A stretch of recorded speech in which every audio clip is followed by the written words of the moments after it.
참 예수님, 오늘은 2월 8일 연중 제5주간 화요일입니다.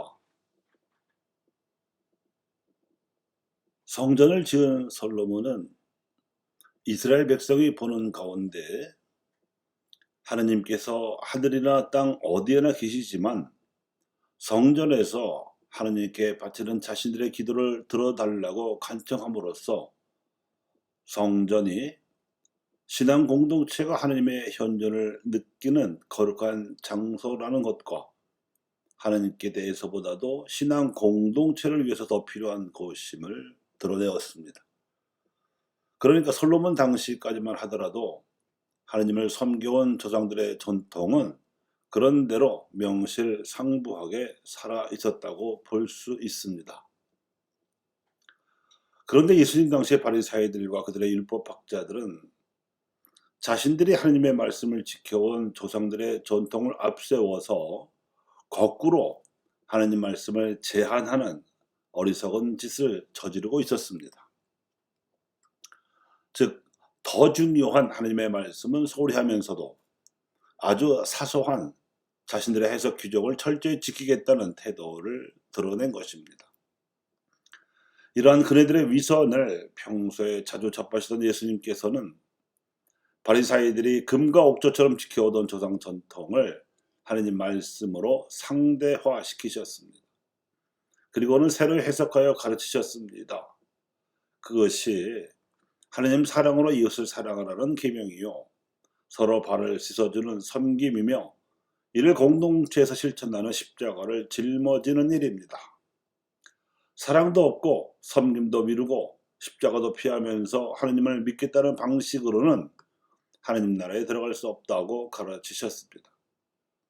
그리고 세상 사람들이 이런 편한 방식으로 살아가려 하지만 당신을 따르려는 제자들은 다소 어려워 보이더라도 좁아 보이는 문으로 들어가라고 당부하셨습니다. 예수님을 따르기 위한 사도적 활동은 사제직, 예언자직, 그리고 왕직으로 나뉘어집니다.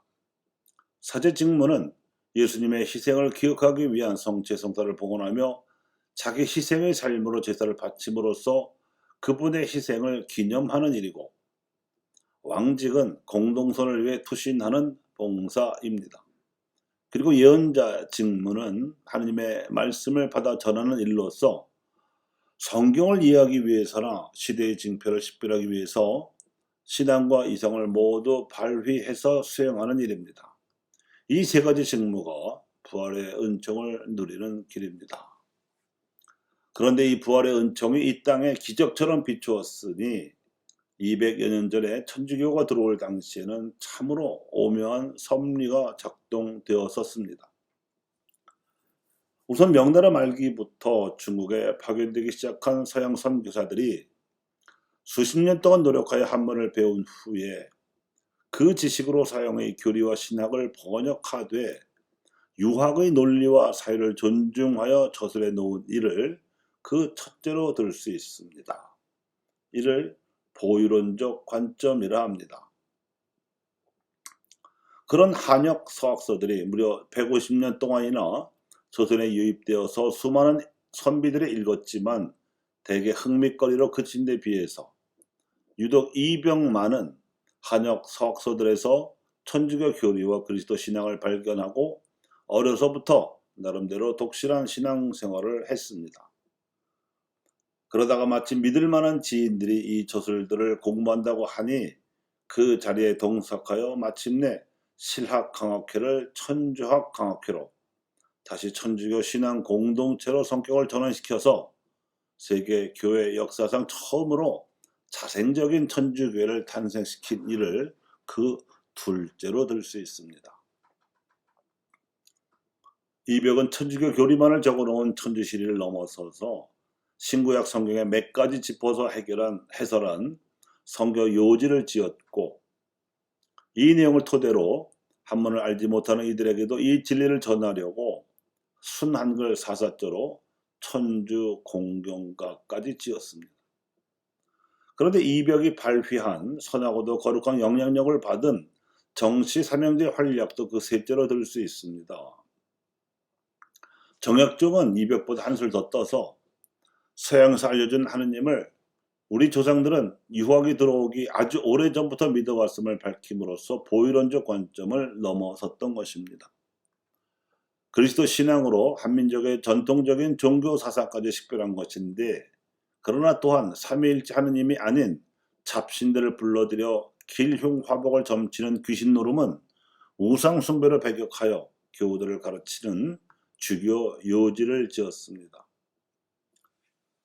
정약용은 장기간 유배를 당하게 된 기회를 선용하여 이벽으로부터 배운 천주학의 관점에서 자신이 알고 있는 유학 경전을 모조리 재해석해내었으니 그것이 500여 권에 이르는 여유당 전서입니다.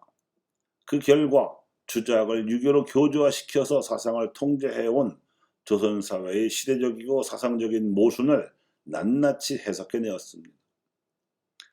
외딴 섬으로 유배간 정약전은 이 아우들보다 한술 더 떴으니 임금도 양반도 필요 없이 백성의 주인인 나라를 꿈꾸었을 뿐만 아니라 현역적이고 사변적인 이기 논쟁에 매몰되어 있던 유림들과 몰이성적인 사문난정 논쟁을 빌미로 권력투쟁에 골몰하던 기성사대부들과는 달리 바다에서 물고기를 잡는 어부들의 생활상과 그들이 잡은 물고기를 기록하는 해양 어류 도감을 편찬해 내었는데 이것이 자산어보입니다. 이것이 고리타분했던 유다교 지식인들과 달리 조상들의 전통과 시대의 징표를 용감하게 해석함으로써 이 땅에 하느님 말씀을 전한 선각자들의 발자취입니다. 천주교의 역사상으로도 유례가 없는 일이지만 한민족의 역사 안에서도 그 정체성을 스스로 밝히고 평화적인 노력으로 드러내었다는 점에서 기적적인 일입니다. 감사합니다.